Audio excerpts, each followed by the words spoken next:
This one is a question that I hear a lot. What is the best way to wash your car with paint protection film on it?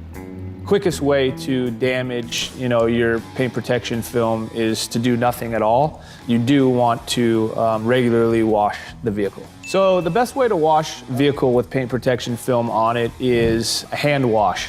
Pretty simple. Hand wash is with your hands. It's not a machine. It's not, with a bunch of brushes. It's a soft cloth, a good car wash soap. I know specifically Camarillo, Ventura area, they do have very hard water. In that area, I would recommend washing the vehicle later in the day. It's much cooler, gives you more time when you're drying it after you wash it to get that water off. But either way, washing it is much better than doing nothing. So it's more important to wash it regularly, even though it may not be a hand wash, than it would be to not wash it at all.